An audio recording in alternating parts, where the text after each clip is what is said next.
Olá, queridas irmãs, queridos irmãos, estamos iniciando mais um programa O Espírito da Letra, analisando a obra de André Luiz, no caso, o livro Os Mensageiros.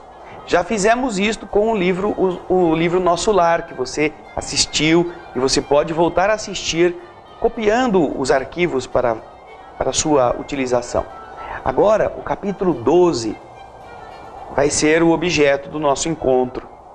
Vimos na semana passada que o nosso querido irmão Belarmino havia se equivocado na questão da doutrinação. E enquanto estavam conversando junto ali ao grupo, alguém toma a palavra e começa a falar também. Tratava-se do Monteiro, que é exatamente aquele que vai ser o que vai compartilhar conosco as experiências malogradas que ele teve na terra. O texto é muito claro, a palavra de Monteiro é o capítulo 12. E André Luiz então nos diz que estavam ali reunidos quando ele escuta: os ensinamentos aqui são variados. Fora o amigo de Belarmino quem tomara a palavra. Mostrando uma agradável maneira de dizer, ele continuou falando. Há 3 anos sucessivos venho diariamente ao centro de mensageiros e as lições são sempre novas. Tenho a impressão de que as bênçãos do Espiritismo chegaram muito cedo ao caminho dos homens. Se minha confiança no Pai fosse menos segura, admitiria essa conclusão, disse o Monteiro. Belarmino, que observava atento os gestos do amigo, interveio explicando.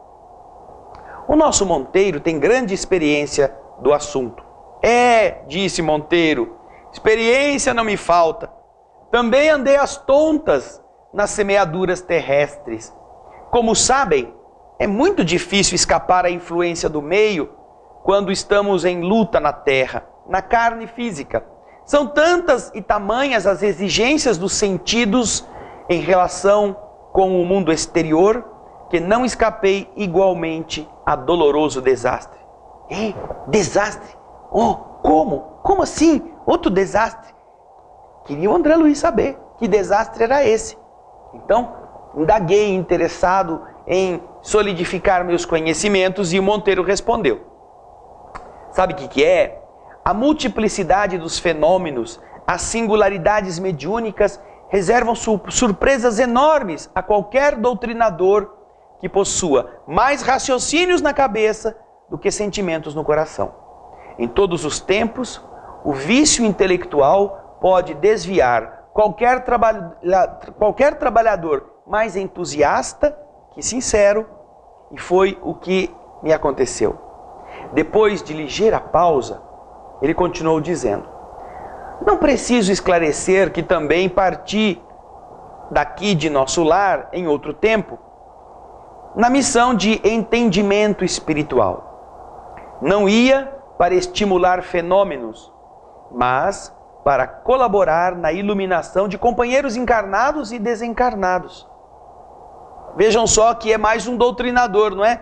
Mais alguém que vinha à Terra com tarefas para orientar, para aconselhar, para escutar encarnados e espíritos.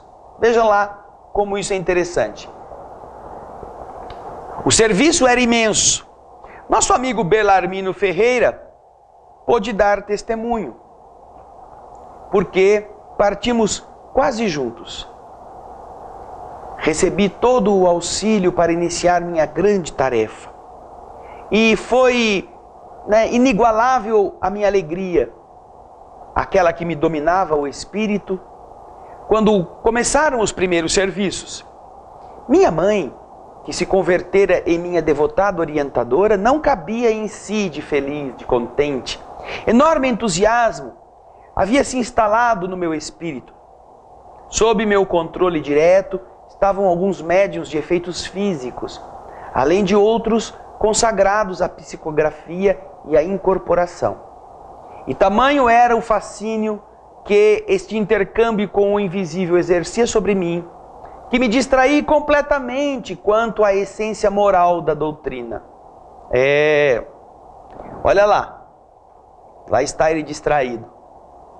Médios de efeitos físicos são aqueles que doam ectoplasma, doam energias necessárias para que eventos físicos visíveis possam ser realizados. Cirurgias, transportes de objetos, pancadas, ruídos, muitas coisas que o mundo espiritual faz no mundo físico dependem daqueles doadores de energias, chamada, nesse caso, de ectoplasma. Vamos então ver o que ele continua dizendo. Nós tínhamos 4 reuniões semanais, às quais comparecia eu com assiduidade absoluta. Confesso que experimentava certa volúpia na doutrinação aos desencarnados inferiores. Para todos eles, eu tinha longas exortações decoradas na ponta da língua. Aos sofredores, eu fazia ver que eles padeciam por culpa própria. Aos enganadores, com ênfase eu recomendava que se abstivessem da mentira criminosa. Os casos de obsessão, estes mereciam da minha palavra o ardor apaixonado. Eu gostava de enfrentar obsessores cruéis para reduzi-los a zero no campo da argumentação pesada. Outra característica que me marcava a ação firme era a dominação que eu pretendia exercer sobre alguns pobres sacerdotes católicos romanos que haviam desencarnado, em situação de ignorância das verdades divinas.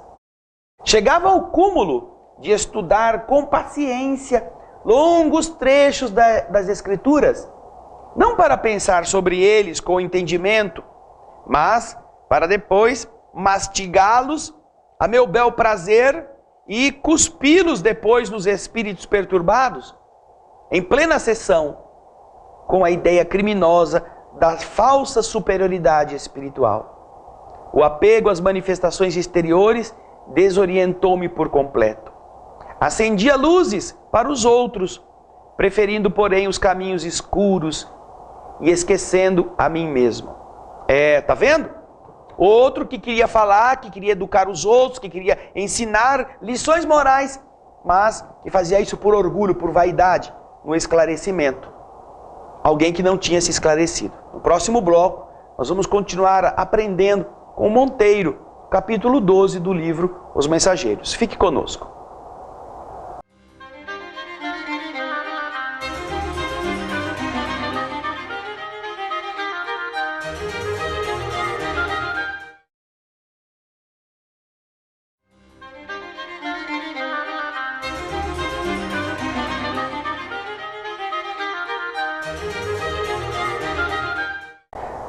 Estamos de volta com o estudo do livro Os Mensageiros. Hoje o capítulo 12, a palavra de Monteiro. Monteiro havia sido esclarecedor na terra também. E ao invés de ser amigo, ao invés de ser companheiro, ao invés de ser alguém que compreendesse a dor alheia, ele queria vencer os diálogos como se fosse uma disputa. Ele fazia estudos para decorar trechos da Bíblia, para depois jogar na cara dos sacerdotes ignorantes que tinham, às vezes, errado muito em nome de Jesus. Ele fazia os sofredores se sentirem piores, porque dizia que a culpa tinha sido deles. Os embusteiros eram humilhados. Ora, olha só que caridade. Caridade. Né? É esta caridade que a gente aprende no Evangelho? Não. É a caridade da compreensão, do reerguimento, da fraternidade, do entendimento, do perdão, da generosidade. Mas o Monteiro não queria saber de nada disso. Ele queria dar asas à sua vaidade, ao seu orgulho intelectual. Não aprofundou-se em si mesmo. E agora ele vai continuar dizendo como é que ele foi entender isto.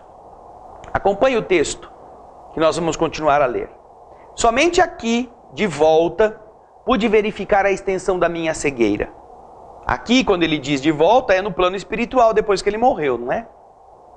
Por vezes, após longa doutrinação sobre a paciência, impondo pesadíssimas obrigações aos espíritos que me ouviam, eu abria as janelas do grupo das nossas atividades doutrinárias para xingar as crianças que brincavam inocentemente na rua fazendo barulho. Eu convidava, eu aconselhava os perturbados invisíveis a conservarem serenidade, para daí a alguns instantes repreender senhoras humildes presentes na reunião, quando elas não podiam conter as lágrimas de algum pequenino doente que elas estavam carregando. Isso quanto a coisas mínimas, porque no meu estabelecimento comercial, no meu negócio, minhas atitudes eram inflexíveis. Raro era o mês que eu não mandasse promissórias a protesto público. Lembro-me de alguns varejistas menos felizes que me rogavam mais prazo para pagar, que me pediam desculpas, que me pediam proteção, mas nada me demovia, nada me tirava da determinação de protestá-los. Os advogados conheciam minhas deliberações implacáveis. Eu passava os dias no escritório estudando a melhor maneira de perseguir os clientes em atraso, entre preocupações e observações nem sempre muito retas. E à noite ia ensinar o amor aos semelhantes, a paciência e a doçura, exaltando o sofrimento e a luta como estradas benditas de preparação para Deus. Andava cego, não conseguia perceber que a existência terrestre por si só é uma sessão permanente. Olha que interessante. Ele não conseguia notar que a vida é uma sessão mediúnica. A vida é um trabalho de aprendizado, de esclarecimento, de conversação, de compreensão das fraquezas.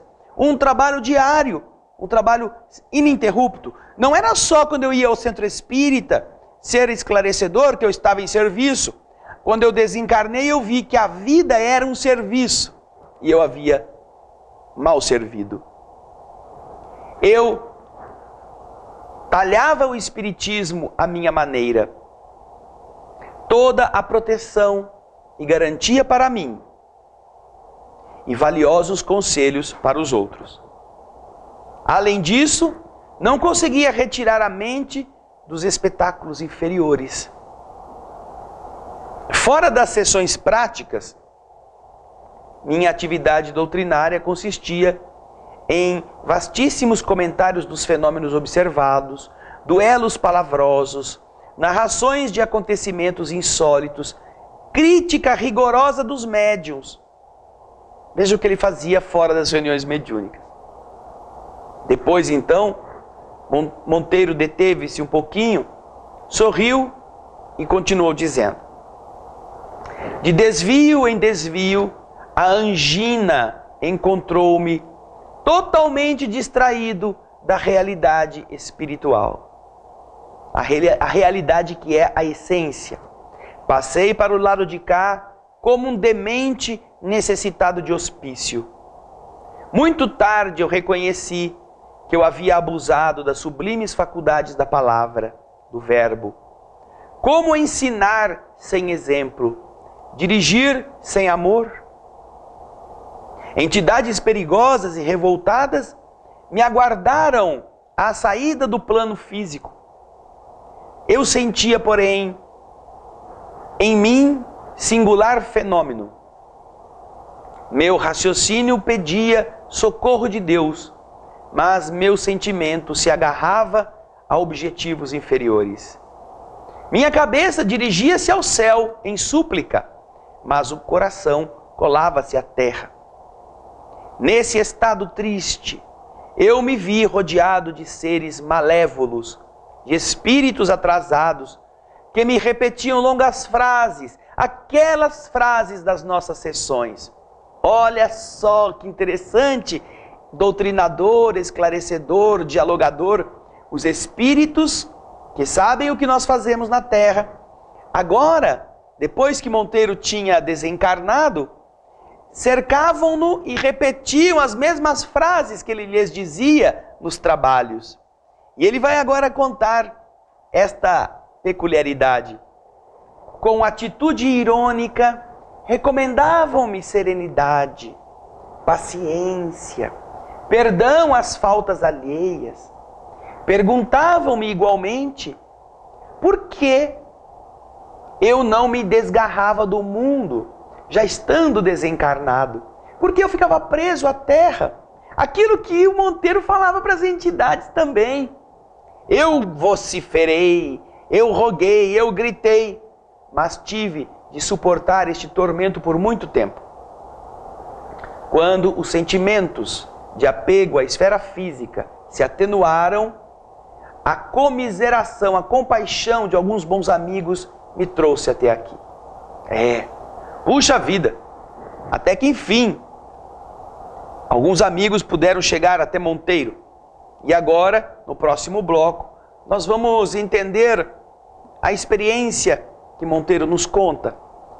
Como foi que ele teve dificuldades para vencer a mente em desalinho, a palavra mal utilizada.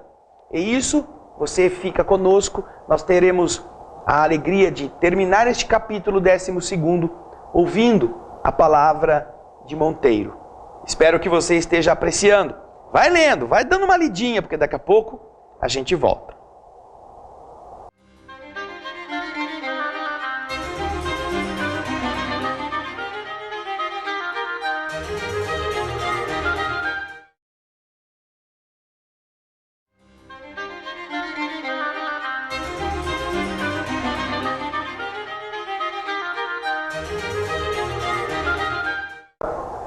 Estamos de volta, queridas irmãs, queridos irmãos.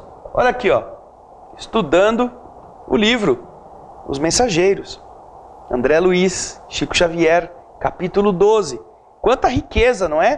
Para médios, para esclarecedores, para todos nós, aprendizes da doutrina espírita. Quantas coisas boas nós podemos encontrar nesta obra. Vemos agora a palavra de Monteiro no capítulo 12. Ele chegou do outro lado da vida todo embaralhado com os seus pensamentos equivocados, sua palavra inadequada e suas condutas erradas, e os espíritos, caíram em cima dele. Tenha paciência, ele estava no umbral, ele estava no escuro. Calma, por que você está preso à terra? Tudo aquilo que ele falava para as entidades nas reuniões de doutrinação, né? Então, vamos agora ver que ele nos disse que, depois de muito tempo, a compaixão de alguns bons amigos tiraram ele do escuro e trouxeram até nosso lar. E olha só, ele então deve ter ficado muito feliz, né? Ai, graças a Deus, algum amigo me visitou, foi lá me ajudar. Veja só que absurdo ainda, como o orgulho, como a vaidade, como o egoísmo são os piores adversários. Olha agora no texto o que ele fala para o André Luiz. E imagine você, meu irmão, que meu espírito infeliz ainda estava revoltado. Sentia-me descontente. Não havia fomentado as sessões de intercâmbio entre os dois planos da vida? Não me consagrara ao esclarecimento dos desencarnados? Estava indignado. Percebendo-me a irritação ridícula, amigos generosos me submeteram a tratamento. Não fiquei satisfeito. Pedi à ministra veneranda uma audiência, visto ter sido ela a que me apoiou na oportunidade reencarnatória. Queria explicações que pudessem atender ao meu capricho individual. A ministra é sempre muito ocupada, mas sempre atenciosa. Não marcou a audiência, porque obviamente era um pedido insensato. No entanto, por gentileza demasiada que ela possui, ela me visitou em ocasião em que ela poderia estar descansando. Crivei os seus ouvidos de lamentações, chorei amargamente, e durante 2 horas ela me ouviu, como um prodígio de paciência evangélica. Em silêncio expressivo, deixou que me cansasse na longa e inútil exposição. Quando me calei, à espera de palavras que alimentassem o monstro da minha incompreensão, veneranda sorriu e respondeu: Monteiro, meu amigo, a causa de sua derrota não é complexa, nem é difícil de explicar. Entregou-se você excessivamente ao espiritismo prático, junto dos homens, os nossos irmãos, mas nunca você se interessou pela verdadeira prática do espiritismo, junto de Jesus, nosso mestre. Que definição, hein? Entregou-se você voluntariamente ao espiritismo prático junto dos homens. Mas você nunca se entregou à prática do espiritismo junto de Jesus. Pensando bem, eu mesmo fui o culpado. Deve ter Monteiro se envergonhado de pedir audiência com a ministra, não é? Nesse instante, Monteiro fez longa pausa, pensou uns momentos e falou comovido para o André, terminando aí a conversa. Desde então, meu amigo, minha atitude mudou muitíssimo. Entendeu? Aturdido com a lição profunda, respondi, mastigando palavras como quem pensa mais para falar menos. Disse o André. Eu estou procurando compreender. Não é que eu entendi. Estou procurando compreender. Procurando compreender deveria ser uma coisa que nós mesmos fizéssemos todos os dias.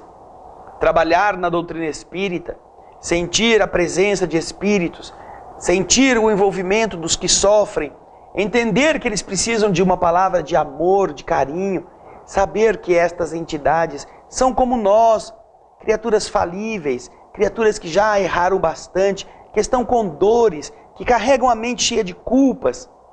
Será ter compaixão, será falar com elas com amor.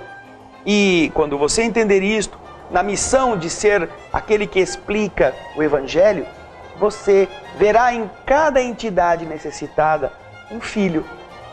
Se você trabalhar com essa mente, amando aquele que está ali, que você às vezes não enxerga, só sabe que há um espírito falando por um médium, mas imaginar que naquela condição, quem você está atendendo é o seu filho, porque o seu filho também fuma, o seu filho também bebe, o seu filho às vezes se promiscua, o seu filho às vezes mente, o seu filho furta nos negócios, o seu filho ganha dinheiro sem precisar, tomando dos outros. O seu filho tem defeitos. E o que você faria se fosse o seu filho que estivesse preso, que estivesse no hospital? Você o acusaria, você o repreenderia e deixaria ele lá apodrecendo? Não. Você diria, mas é meu filho, ele errou, mas eu vou dar apoio para que ele melhore. E você sabe que a melhor forma de apoiar alguém que errou não é revivendo o erro, é estimulando para que ele saia do lodaçal. Coisa que Monteiro não fez. E ainda estava nervosinho, olha lá, olha o orgulho. Eu errar? Eu errar? Onde já se viu uma coisa dessa? Eu quero falar com a ministra. Olha, eu estou aqui, eu fiquei algumas décadas no umbral, mas quero falar com a ministra. Puxa vida, falar com a ministra. Ainda achava que tinha direito. Quantos de nós não nos conduzimos desse jeito? Fazendo exigências, ao invés de ter o bom senso de calar a boca, enfiar a violinha no saco e ir lá aprender de novo. Para agora, não só fazer algo de bom, mas corrigir o algo de errado que a gente deixou, que a gente fez, ou o bem que a gente deixou de fazer. A doutrina espírita é muito rica. E este livro, certamente, vai nos ensinar muitas coisas, porque é para nós, não é para os outros. Nunca leia o livro pensando no seu vizinho, no seu parente, no seu marido, na sua mulher. Leia o livro para você, porque como trabalhador do bem, seja na casa espírita, seja fora dela, nós temos o dever de ajudar os outros, de reerguê-los, de dar consolo. E a palavra é a melhor arma que você dispõe para isto. Obrigado pela sua presença, pela sua companhia. Esperamos você no próximo capítulo do livro Os Mensageiros. Muita paz.